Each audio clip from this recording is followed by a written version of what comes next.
What's going on, guys? PC here, and welcome to another episode of Pickups. As you can see, I have a nice new setup in the background there.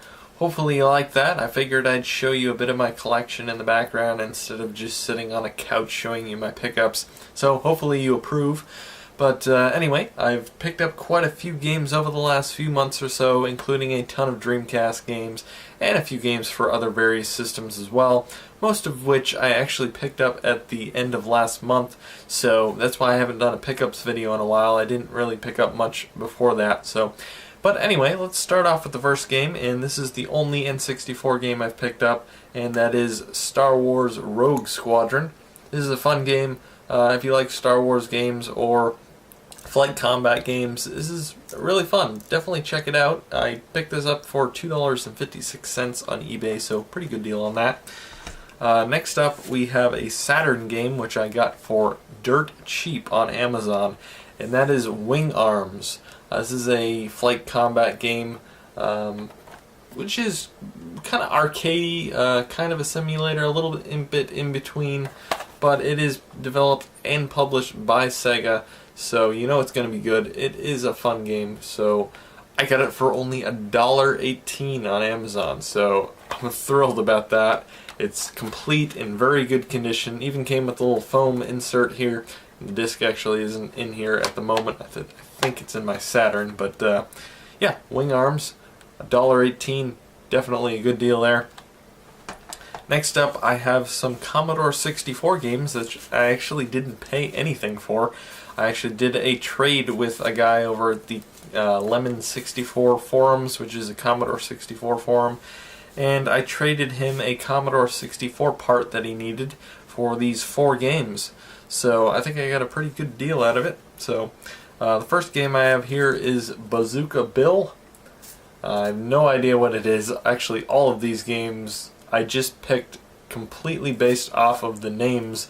I picked ones that sounded cool, so I have no idea if they're any good or not. I haven't tried any yet. I plan on doing some videos on these, so we'll see when we do those. But next up we have Boot Camp by Konami. And we also have Mickey's Space Adventure, which sounds pretty cool. It's a Mickey Mouse game, so it can't be that bad, right?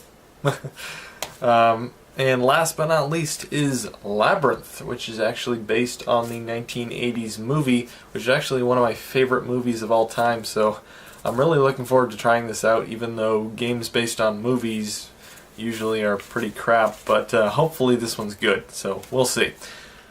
Next up, we have a ton of Dreamcast games. I'll show you the lot I got first. This is a lot I picked up for $8, and it included 9 different Dreamcast games. So that's about 89 cents a piece. You can't go wrong with that, now can you? But the first one here is actually an import, which is kind of surprising to find in this lot, but it's called Mobile Suit Gundam Gyron's Greed, Blood of Zeon. I'm not exactly sure what this game is. I think it's a real-time strategy game.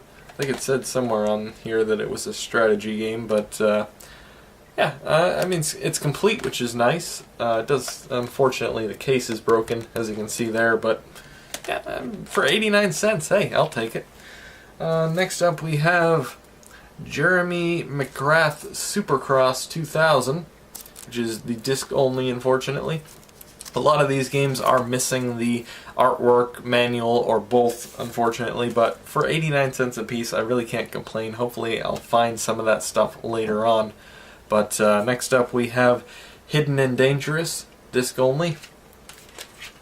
Conflict Zone, disc only, which I believe is a real-time strategy game, so I'm looking forward to trying that. I don't have any of those on the Dreamcast, and I do like those kind of games. So next up we have NFL 2K, which is just in a generic case, so I need the manual and artwork for that.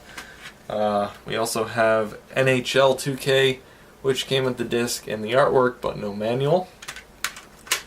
We also have Sega Marine Fishing, which has the case and artwork, but again, no manual.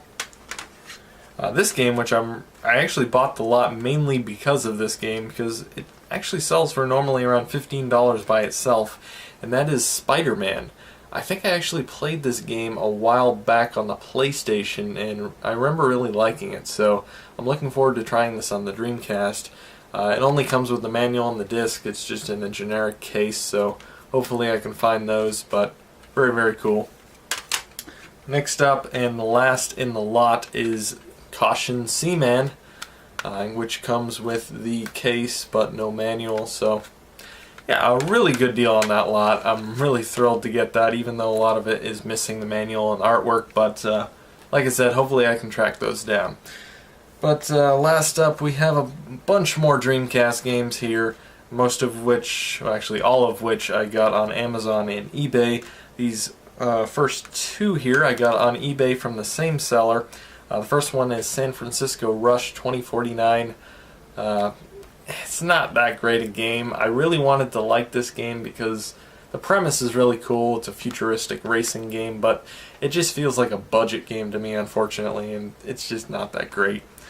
Next up we have Sonic Adventure 2, which is a really good game, and I like it over the original, mainly because there's more variety off the bat. You get to play as Sonic, Shadow, and Dr. Robotnik, which all have different gameplay styles, although Sonic and Shadow are very similar, but I like this one. I think it's better than the first one, personally, but yeah, good deal. I actually forgot to mention, too, I got both of these for $3 a piece, so definitely a good deal. The seller actually thought Sonic Adventure 2 was the original Sonic Adventure, so I got a real good deal on that because Sonic Adventure 2 normally sells for more than the original. So for $3 a piece, really, really good deal. They're both complete in nice condition. So next up we have Midway's Greatest Arcade Hits Volume 1 for the Dreamcast, which includes 6 different games on it, including Joust, Defender, Defender 2, Robotron 2004, I think, Bubbles, and Sinistar. I've never actually played any of these games before, so I'm looking forward to trying them, especially Joust, which I've seen before. I think it was on Classic Game Room, and it looked pretty fun, so looking forward to trying that. I got this for $3.41 on eBay, so pretty good deal, and it's pretty much mint condition, so very good. Next up, we have Tee Off Golf for the Dreamcast. This is actually the only golf game released for the Dreamcast, at least in North America and Europe, although I don't know if this was released in Europe. I'm not positive about that, but there may be some Japanese golf games. I'm really not sure, but unfortunately it's not that great. It's alright, it's an average golf game. Nothing really special about it. It's got some cartoony graphics, similar to the Hot Shots Golf series, but unfortunately this game is not nearly as good as the Hot Shots Golf series. At least the regular golf mode. There are some other modes, including, I think it was Japanese bocce or something, or I don't know. I don't remember what it was, but I haven't tried that, so that may be good. I don't know. The graphics are pretty bad. It's alright, but I got it for $3.74 on eBay. Next up we have Donald Duck Goin' Quackers, which is a 3D platformer starring Donald Duck, and it's actually the only Donald Duck game to venture into the realm of 3D. Obviously there have been other Donald Duck, or games with Donald Duck in them, that have been in 3D, but this is the only game starring Donald Duck that's in 3D, so that's kind of an interesting fact about this. It's a pretty fun game. You can check out my first look video on this, which I just released this Wednesday, so I'll put a link right around there if you want to take a look at that. But I got that for $9.11 on Amazon, which actually isn't as bad as it sounds. This game usually goes for around $15, so it's pretty good. Next up we have Test Drive 6 for the Dreamcast. This is obviously a racing game. One of the main reasons I bought this is because you can run from the cops in this game.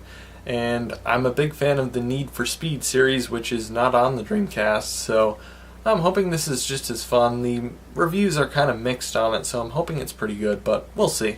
I got this for $5.49 on Amazon. So last but not least, we have Maximum Pool for the Dreamcast. This is a phenomenal game. It is so much fun. As you can see on the back, it says maximum fun, and that is completely true. This game is a lot of fun. especially if you like pool games. This has traditional pool modes, it has a bunch of wacky pool modes, and it's just so much fun. And you can play this online if you have dial-up or some type of simulated dial-up setup. This is actually one of my favorite games to play online. You can play with up to 4 people, and it's just a lot of fun. I highly recommend this game. I got this for $4 on Amazon and is well worth that price. I actually played this game quite a few times before I bought this copy because I was using a burnt copy. I know, shame on me, but I wanted to play the game online and I didn't own it, but now I do. So yeah, that's the last pickup I have. I hope you've enjoyed this video, guys, and if you have, please comment, rate, subscribe, and thanks for watching.